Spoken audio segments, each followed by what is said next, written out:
no mucho, es un estudio en términos neuronales. No se va a ver mucho el efecto. Si la lee una vez a la semana.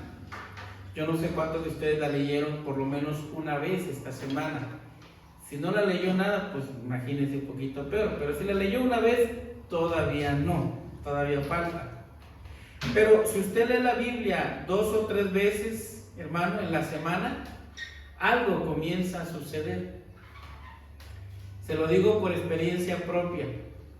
Y dice usted, pero ¿no se supone que usted debe leer la Biblia para poder predicarnos? Sí, trato de leerla todos los días. Pero una cosa, hermanos, es leer la Biblia por leerla, para cumplir con algo, hasta con nosotros mismos, de decir, voy a reportar que leí tantos versículos. Y otra cosa, hermanos, es leer la Biblia con la determinación de buscar el consejo. Dice la Biblia, todo el consejo de Dios para nuestra vida. ¿Cuántos en esta mañana creen que necesitan el consejo de Dios? Amén. Lo necesitamos, hermanos. Necesitamos tomar decisiones en nuestra vida. La verdad es que últimamente nos debemos tomar, hermanos, esto muy en serio, y es una cosa preciosa el estar sumergido en la palabra de Dios y darte cuenta cómo Dios te habla. Yo le doy testimonio en esta mañana de que Dios habla a través de su palabra, hermano. Pero si usted lee la Biblia 2 o 3 veces, pues algo apenas comienza a suceder. Hay muy poca actividad neuronal. Pero lo más impactante, hermanos, fue lo que pasaba con las personas que leían la Biblia 4 o más veces por semana. Así que yo le digo en esta mañana, mínimo 4 veces para que haya actividad espiritual en su vida, necesita leer la palabra de Dios. La verdad es que fue un gran salto neuronal. Acuérdese que es un estudio, ¿sí? Fue un gran salto neuronal y el efecto aumentó asombrosamente, hermanos, a un efecto exponencial. Qué precioso, hermano. ¿Sí? Es un estudio, es una cosa científica. ¿Por qué? Dijimos que cuando una persona lee la Biblia de esta manera, se reduce un 30% el sentimiento de soledad. Por alguna razón la soledad se va, hermanos. Porque la palabra de Dios dice que en la presencia de Dios hay, dígalo conmigo, ¿hay qué? Plenitud. Te sientes pleno. La verdad es que ninguna cosa en el mundo le puede dar la plenitud que solamente la palabra de Dios nos da. ¿Ya lo probó? Si no, pruébelo. Seguramente cuando termine el experimento acabará muy vacío en su corazón y con rasgos tristes de una gran soledad. Por la soledad algunas personas se quitan la vida. Es un caso duro y difícil, hermanos. Sentirse solo es una situación de depresión, es una situación de absoluto vacío. Es como si estuvieras muerto en vida. No hay fe. Dejamos de agradarle a Dios porque la Biblia dice que el que se acerca a Dios debe creer que ¿qué? Que le hay y que es galardonador de los que le buscan. Entonces, hermanos, la soledad trae muchos problemas emocionales y espirituales a nuestra vida. ¿Estamos de acuerdo? Además, la soledad coopera para que empecemos a tomar ciertas adicciones en nuestra vida. No necesariamente alcohol, aunque puede ser. No necesariamente drogas, aunque puede ser. La soledad es una muy mala consejera. Se pueden tomar otro tipo de adicciones, unas muy sencillas, unas que pareciera que no son graves. Algunas personas hoy están tratando a muchos niños con el asunto de la adicción del teléfono y de las redes sociales. Hay mucha gente que tiene una adicción tremenda sobre esta situación y la verdad es que nosotros mismos, si nos observamos a nosotros mismos, nos encontraremos que estamos a veces cayendo en esa situación. ¿Cuándo se vuelve adicción algo?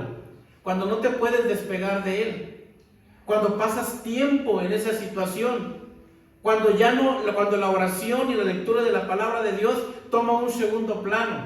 Entonces, hermanos, la soledad es mala consejera. Pero déjeme darle una buena noticia. Si usted se ha sentido solo, si usted se ha sentido sola, la buena noticia es, hermanos, de que la palabra de Dios puede quitar totalmente ese sentimiento. Yo siento que se están distrayendo acá. O soy yo el que está mal, o veo que se me distrae un poquito acá. Por eso volteé a ver qué estaban poniendo, ¿verdad? Bueno, muy bien. Se reduce, hermanos, un 30%. Bueno, ¿cuántas personas tienen problemas de ira? ¿Cuántos de ustedes están batallando con el enojo, hermanos? ¿Cuántos? ¿A cuántos les pasa, hermanos, que no pueden controlar el enojo o no lo podemos controlar? Tantito peor, como decimos a veces, ¿verdad? El problema más fuerte que te puede pasar con el enojo es que precisamente los sábados en la noche o los domingos por la mañana Satanás usa el enojo. ¿Verdad que sí, hermanos? ¿Le ha pasado? Me imagino que sí. A mí también, hermanos. No sé si les ha pasado. Pero yo le pido, hermano, con todo mi corazón, que cuando empiece a crecer el enojo, cuando haya algún tipo de explosión pequeña a nivel familiar, el sábado o el domingo, por favor póngase alerta. Porque Satanás está queriendo robarle la bendición de estar en la casa del Señor. Sí, hermanos. ¿Sí? Lo peor que podemos hacer en la mañana del domingo o en la noche es empezarnos a pelear. No. Yo les he dicho, mis amados hermanos, que los varones tenemos una gran responsabilidad. Es una tremenda responsabilidad. Le voy a decir una cosa. A nosotros como varones nos toca poner orden, si no lo hay.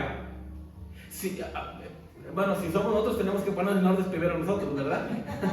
Porque puede ser que nosotros seamos esa situación, ¿verdad? Entonces tenemos que pedirle al Señor mucha fortaleza. Yo se lo digo porque a todos los varones nos pasa. ¿Sí, hermanos?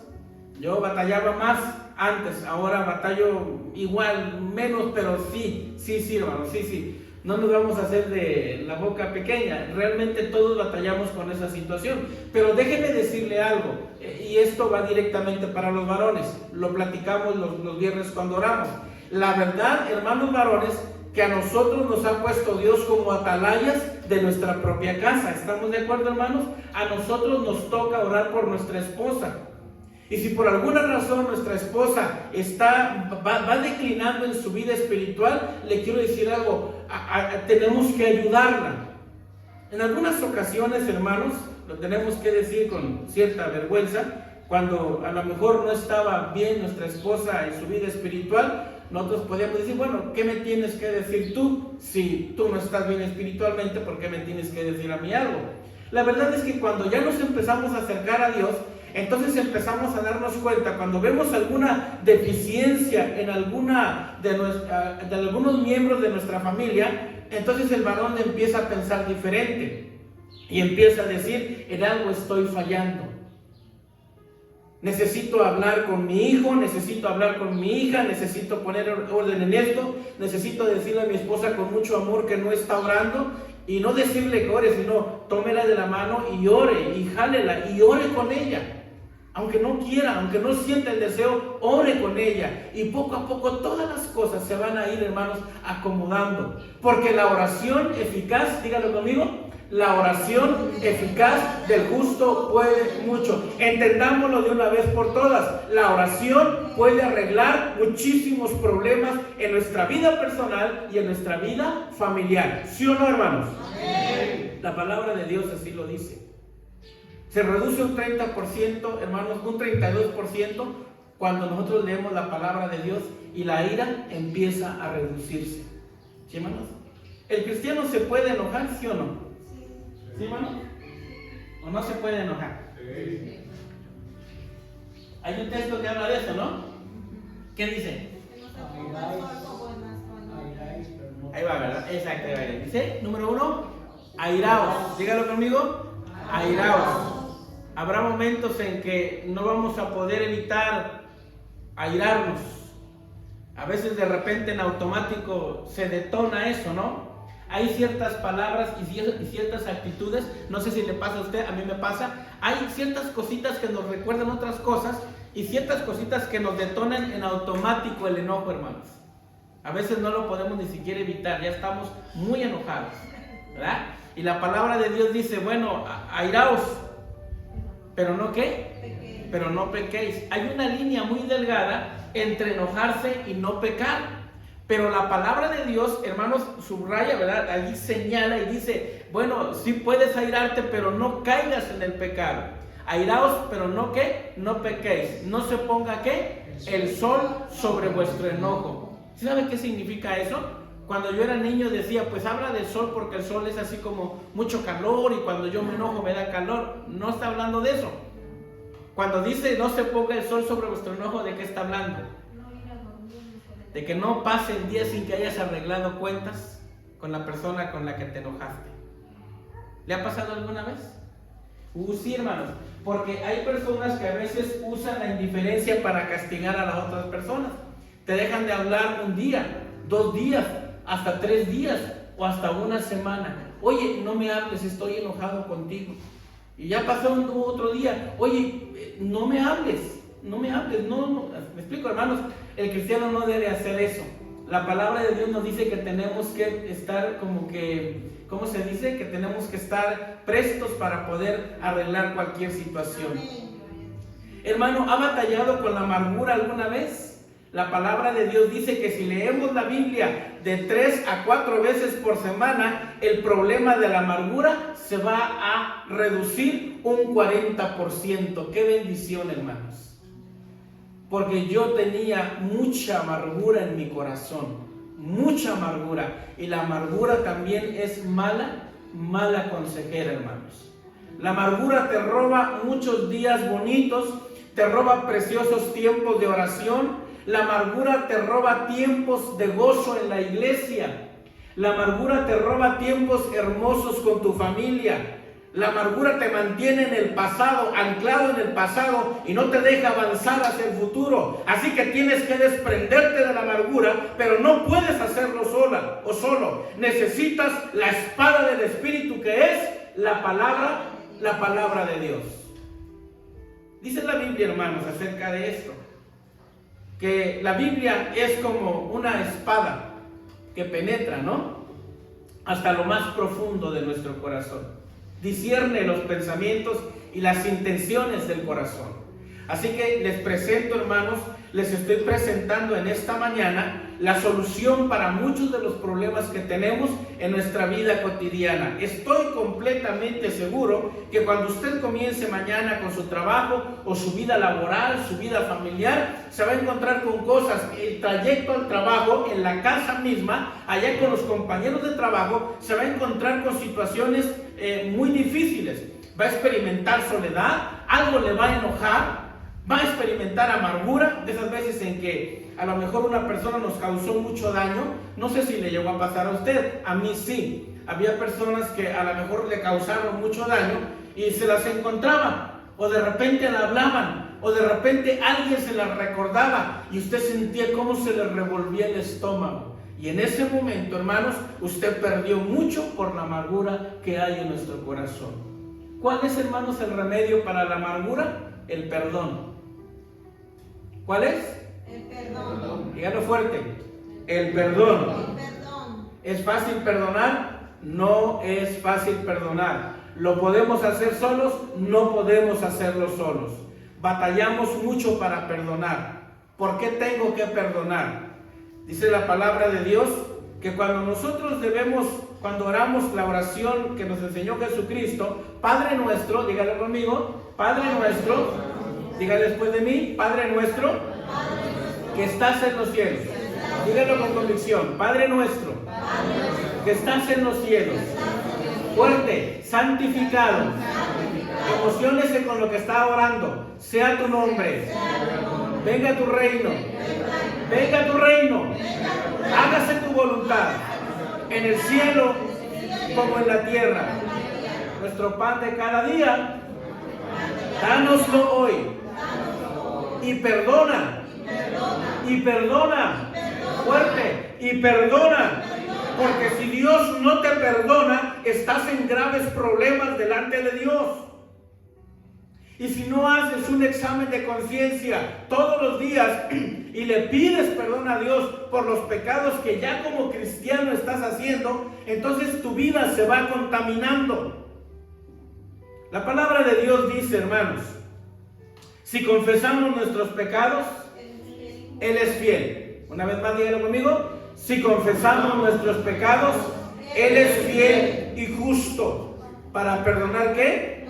Nuestros pecados y limpiarnos. Palabra clave, ¿y qué? Y limpiarnos. Pregunta, ¿el cristiano se debe santificar? ¿Sí o no? Sí. Cuando le decimos a nuestros hijos, a nuestros niños, ¿verdad? ¿No te vas a bañar? Y a veces me dice mi Janita, ya me bañé. ¿Cuándo? La semana pasada. Digo, Jana, ¿no te piensas bañar? ¿Me explico, hermanos? Y a veces nosotros en ese sentido espiritual así actuamos. ¿Vas a orar? Ya oré. ¿Cuándo? El domingo que fui a la iglesia. ¿Ya leíste la palabra? Bueno, no la leí. Escuché el mensaje de ahí del hermano que dio. Ya, hermano, ya. ¿Sí? ¿Ya oraste pidiendo perdón por tus pecados? ¿Cuáles? Si no son muchos. Antes yo era esto, yo era aquello, pero ya no lo practico. A ver, mi amado hermano, haga memoria, pero no para mal, sino para bien. ¿Se acuerdan de los pecados fuertes que usted cometía antes de conocer a Cristo? Cuando usted sabía que esos pecados eran cosas fuertes y malas, y después usted le entregó su vida a Cristo y empezó a pedirle a Dios ayuda, y entonces empezó a dejar esos pecados. Usted puede decir, bueno, hermano, ya no tomo, ya no me emborracho, hermano, ya no soy adicto, ya no soy adúltero, ya no soy esto. Le hablo de pecados públicos y escandalosos. Pero por el hecho de que esos pecados sean públicos y escandalosos, no significa que los pecados ocultos que tiene usted y yo ahí en el corazón y que nadie lo sabe, no significa que unos sean más que otros. ¿Me estoy explicando? 6 cosas aborrece Jehová, y aún 7 abomina su alma. ¿Y cuál es el primero? Los ojos altivos. Díganlo conmigo, los ojos altivos. Yo no soy tan pecador como el que está a mi lado. ¿Se acuerdan, hermanos? Del fariseo y el publicano. Señor, yo te doy gracias. Y increíblemente, hermanos, a veces nosotros pensamos así. Increíblemente, Señor, te doy gracias porque yo no soy como. Y pensamos en la persona. Esa persona es una persona loca, es una persona perdida, es una persona desenfocada, es una persona mal. Déjeme decirle algo. Cuando te empiezas a acercar a Dios, dejas de criticar a la gente. Cuando te empiezas a acercar a Dios, empiezas a darte cuenta de la verdadera necesidad que hay en las personas. Empiezas a darte cuenta que esa persona, ese hombre o esa mujer tiene un problema grave en su vida y que esa adicción lo está llevando a ese problema. Llámese cualquiera, promiscuidad sexual, llámese lo que usted quiera, hermano. Y perdón, pero tenemos que hablar de estos temas así como son. Lo que sea. Te empiezas a dar cuenta que no necesitas criticar a la persona, sino lo que necesitas es arrodillarte y orar por ti y por esa persona. Y nuestra vida espiritual va a mejorar. Y Dios va a tocar la vida de esa persona. ¿No se encuentra usted con personas que necesiten de la gracia de Dios? ¿Verdad que sí, hermanos? ¿No convive usted con personas en el trayecto del día que le caen mal a veces sus actitudes? Sí, hermanos. Hay personas que tienen actitudes pésimas. Usted les saluda y no los saludan. Usted le hizo un bien y le paga con mal. Usted hace muchos años se equivocó, pues esa persona lo trae al presente una y otra vez, ¿verdad? Hermanos, nos molestan sus actitudes, pero cuando te acercas a Dios, cuando oras a Dios, cuando lees la palabra de Dios, entonces Dios empieza a revelarte en tu corazón que esa persona necesita de tu oración y te deja de afectar eso. Y empiezas a clamar a Dios con todo tu corazón con esa persona. Señor, yo no soy como esta persona. Y luego dice, ni siquiera como este publicano. Yo oro yo diezmo, yo hago esto y yo hago lo otro. Y ya conocemos la historia, hermanos. Jesucristo preguntó, ¿quién salió de ese lugar justificado? ¿El fariseo o el publicano? Porque dice la palabra que el publicano, pues ni siquiera quería alzar los ojos al cielo. Dice que se golpeaba una y otra vez el pecho. ¿Se acuerdan de qué decía? ¿Qué decía? De ahí salió el yo pecador, ¿no, hermanos? Yo creo que sí, ¿no? Yo pecador, yo pecador. Cuando una persona lo dice con convicción, hermanos, entonces es una persona que está presentando su corazón a Dios.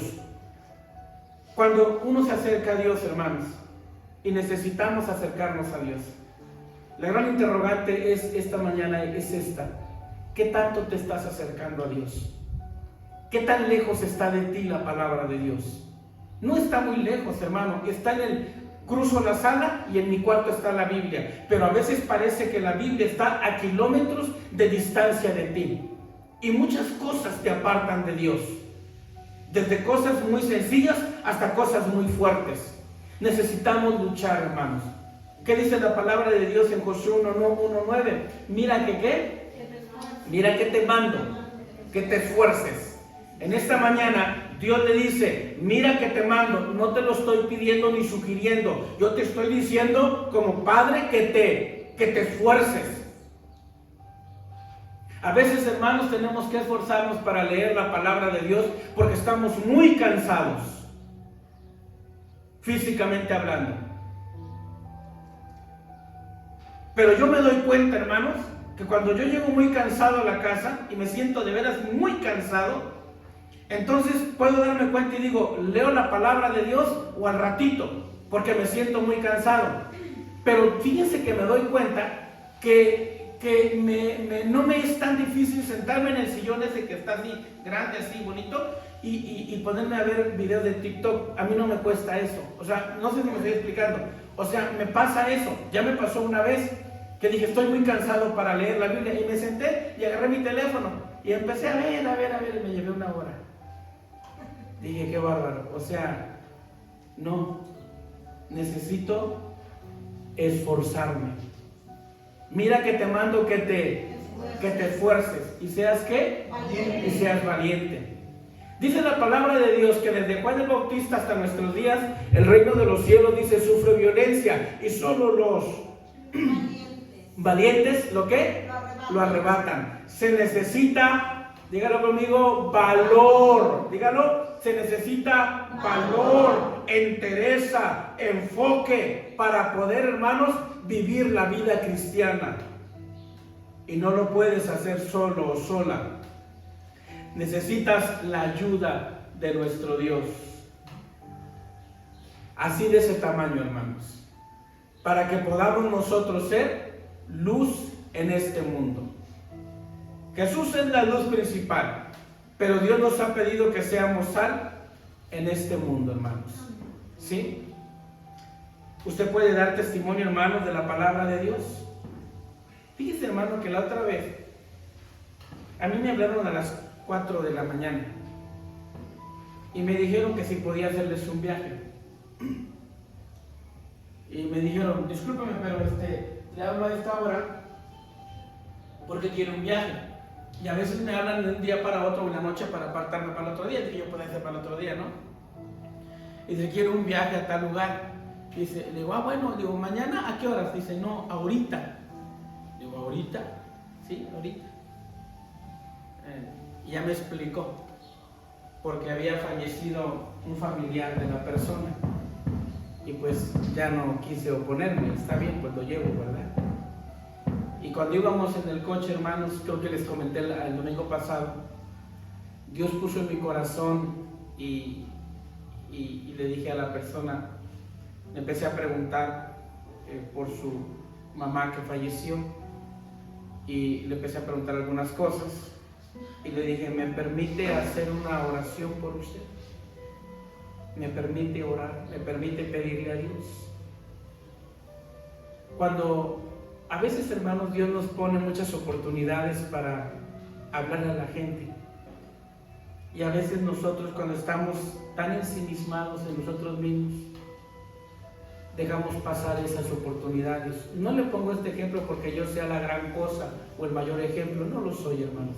Le estoy compartiendo mi experiencia solamente, porque seguramente usted tiene muchas experiencias también así, y quizá en muchas usted también actuó de la misma forma y más todavía. Así que el mensaje es, hermanos, acerquémonos a la palabra de Dios. La amargura baja un 40%. ¿Sabía usted, hermano, que el alcoholismo disminuye un 57% cuando una persona busca la palabra de Dios? Es que yo me siento estancado espiritualmente, diría alguien. Nomás siento que no avanzo.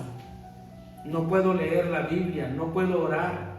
Estoy en las mismas, pasan los años, hago propósitos de año nuevo, me propongo leer la palabra de Dios, me propongo ser un mejor padre, una mejor madre, me propongo ser un mejor hijo de Dios, pero la verdad, hermanos, es que estoy en las mismas, no avanzo. Déjeme decirle en esta mañana que el estancamiento espiritual se reduce un 60% cuando una persona se pone a leer la Biblia 4 veces a la semana. No necesita hacer más. Nada más propóngase agarrarse 4 días de la semana y decir: hoy voy a leer la Biblia. Se acabó. Como dice el apóstol Pedro, ¿verdad? Basta ya el tiempo pasado. Ya se acabó. Ya fuera la pereza. Voy a ponerme los pies en la tierra. Voy a ponerme como atalaya. Voy a hacer las cosas como son y voy a agarrar la Biblia y la voy a leer porque es para mi propio bien y para el bien de mi familia. Es una cuestión de decisión nada más, hermanos. Es todo lo que necesitan. Y comenzamos con eso. Solamente 4 veces a la semana. Y entonces su vida espiritual va a empezar a despuntar. A despuntar. Usted se va a dar cuenta que empieza a haber cambios en su propia vida y en la vida de otras personas por las que usted está orando. Usted se va a empezar a dar cuenta que está en el trabajo y su alma está ardiendo por leer la palabra de Dios o por escucharla. Porque ahora ya tenemos teléfono y la podemos poner en audio y escucharla ahí donde estamos. Usted se va a dar cuenta que eso le va a llamar mucho, mucho y se va a sentir con propósito, se va a sentir energizado para hacer la obra de Dios, para enfrentar ese día. Se va a sentir muy bien si tan solo buscamos la presencia de Dios a través o por conducto de su palabra. Esto ocurre, hermanos, cuando nosotros dedicamos tiempo para leer la palabra de Dios. Y la fe, hermanos, aumenta un 200%. ¿Qué es la fe? La certeza de lo que se espera. La convicción de lo que no se ve. No se puede avanzar en la vida cristiana si no tenemos fe, hermanos. La Biblia dice que a Dios le agrada que el que se acerca a Él crea que le hay y que es galardonador de los que le buscan. A papá Dios le gusta que usted aprenda a confiar en Él. A Dios le gusta que usted le deposite sus proyectos de vida a Él. A Dios le gusta que le deposites en sus manos a tus hijos cuando oras por ellos. ¿Alguna vez ha experimentado, hermano, la bendición de Dios cuando usted está orando por algo muy difícil y experimenta la paz de Dios en su corazón? Sí, hermanos. Hay cosas que nos quitan la paz y la tranquilidad. Hay cosas que no nos dejan dormir. Pero cuando verdaderamente comienzas a orar y a confiar que Dios está al control de todo, lo sueltas y te sientes muy confiado. Dígame, hermano, ¿hay un clima de confianza en este mundo? ¿Las cosas están mejorando en este mundo, hermanos? ¿Hoy? ¿Sí o no? ¿Están mejorando? ¿No nos están diciendo que van a poner un 25% de aranceles a México? ¿Sabe lo que eso significa? ¿Sabe usted que eso significa que se dispara la canasta básica? ¿O que van a entrar en territorio mexicano para poder atacar a los grupos organizados? ¿Sabe qué hay detrás de todo eso? ¿Sabe lo que está pasando a nivel mundial con las situaciones? No hay un clima, hermanos, de paz en el mundo. De hecho, la palabra dice que cuando digan paz y seguridad, vendrá, dice, sobre vosotros destrucción repentina. No hay paz, hermanos. No hay un buen pronóstico para nuestro mundo. Pero para los que somos hijos de Dios, hay un excelente pronóstico.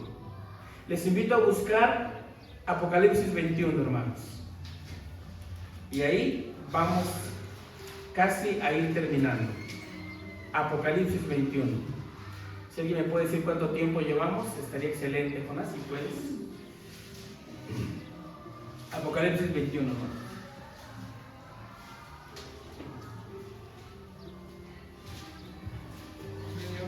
¿Media hora? Perfecto. Llevamos media hora, hermanos.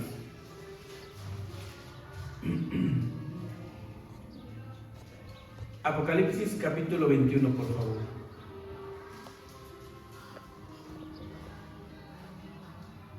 Versículo 5. ¿Lo quiere leer conmigo, por favor? Dice: 1, 2, 3. Y el que estaba sentado en el trono dijo: He aquí, yo hago nuevas todas las cosas. Y me dijo: escribe, porque estas palabras son fieles y verdaderas.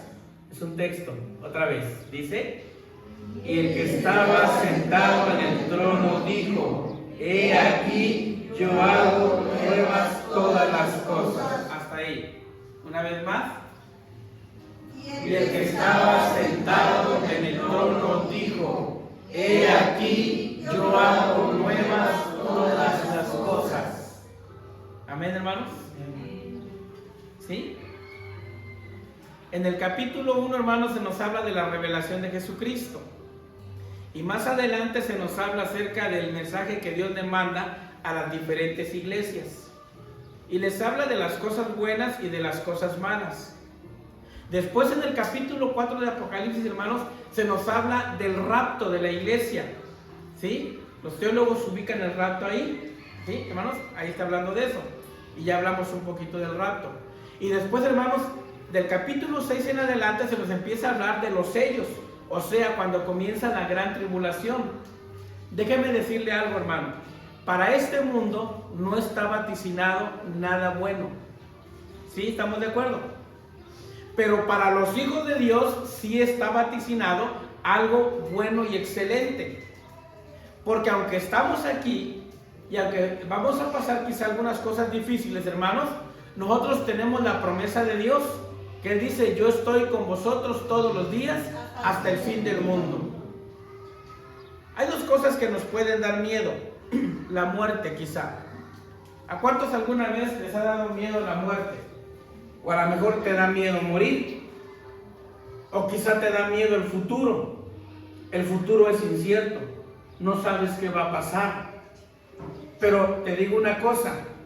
La palabra de Dios dice: Dios es amor.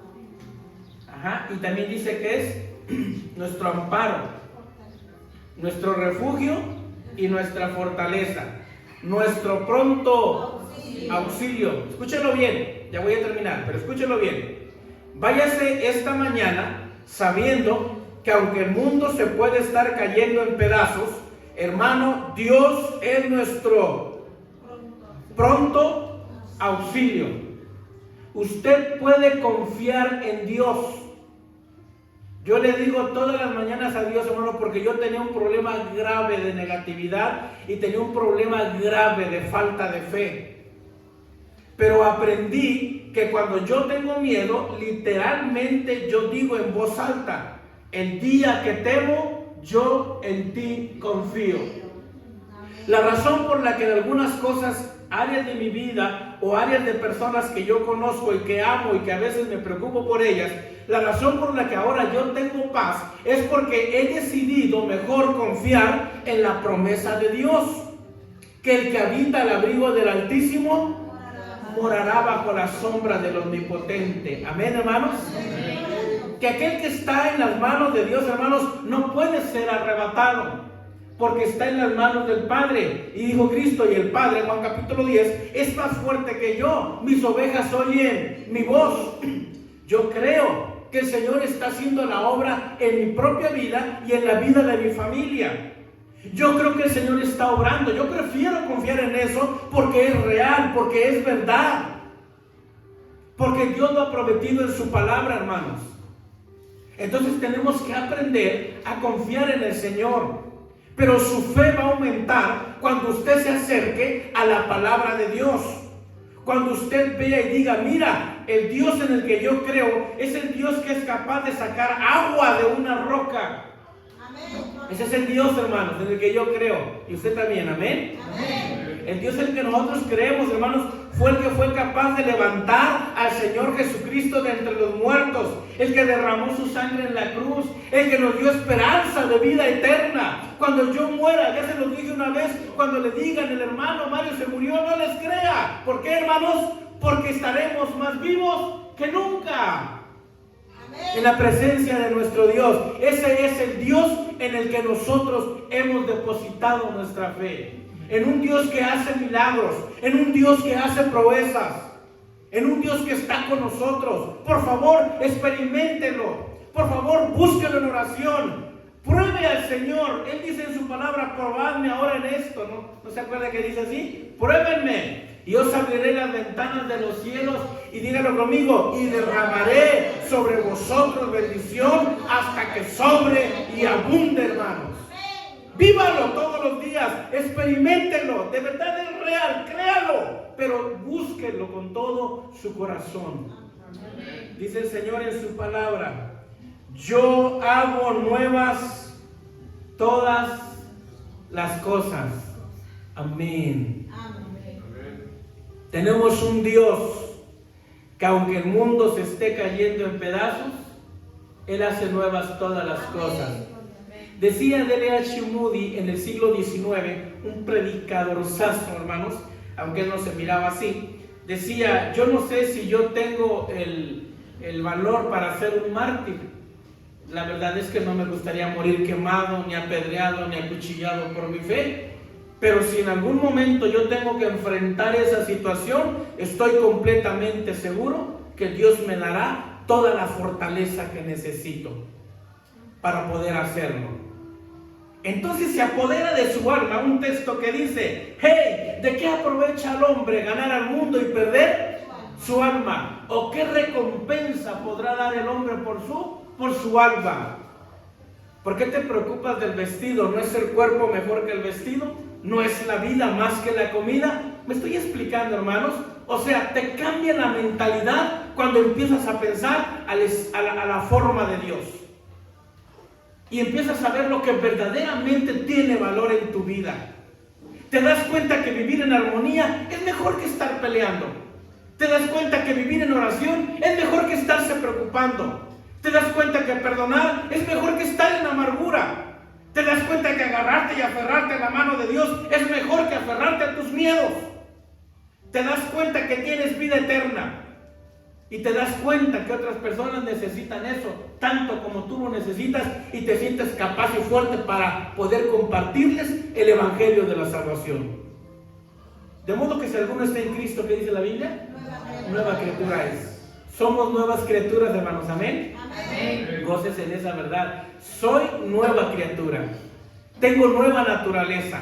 Estoy plenamente consciente, según el capítulo 7 de Romanos, que tengo una lucha interna en mi alma. Yo lo sé, hermano. Usted también lo sabe. Yo lo sé. Nos vamos a salir de aquí, nos vamos a ir a casa, vamos a estar comiendo, vamos a estar ahí conviviendo, pero allá mañana que comience lo duro del trabajo y lo que sea, nos empezamos a dar cuenta que comienza una lucha. Yo lo sé, que tengo una lucha en mi alma y en mi corazón, y que tengo una naturaleza caída. Pero también sé que si me entrego a Cristo, Él puede darme la victoria todos los días. Y si por alguna razón le falla al Señor, sé que puedo ir en oración. Capítulo 4 de Hebreos dice, acerquémonos pues confiadamente al trono de ¿qué? De la gracia. Hágalo, hermano. No sé por qué razón a veces los cristianos pensamos que pues no tengo por qué acercarme. El Señor sabe que pequé, pero no. Si pecó, confiéselo. No tarde mucho. Si pecó, si pasan 3 minutos, Señor, perdóname. Pues que no me la puedo pasar toda la vida, sino hazlo. Y poco a poco empezarás a acostumbrarte a santificar tu vida que vivir en el pecado, que estar contaminado. Pero Dios te quiere cerca. Dios te quiere cerca. Esta semana es un gran reto para que te acerques a la palabra de Dios. Esta semana es un gran reto para que ores y veas las maravillas que Dios hace en tu vida. Solo está de que nosotros querramos que esto se lleve a cabo, hermanos. Amén. Porque la palabra dice, la oración eficaz del justo puede mucho. Le preguntó, póngase de pie, le preguntó Dios a Adán, los que puedan, cuando entró al huerto, ¿dónde estás tú? Y Adán le dijo, tuve miedo. Lo primero que engendra el pecado en nuestras vidas es el miedo, no el temor a Dios, sino el miedo. Y el miedo te aleja de Dios. Preguntamos en esta mañana, hermanos, ¿dónde estás? Dios te pregunta en esta mañana, ¿dónde estuviste esta semana? ¿Dónde estás? De donde quiera que tú estés, sal de donde estés. Y hay que buscar la presencia de nuestro Dios. Amén. Amén. Bien, a ver si podemos poner el canto digno, hijo. Y vamos a orar a nuestro Dios. Te pido que ahí en su lugar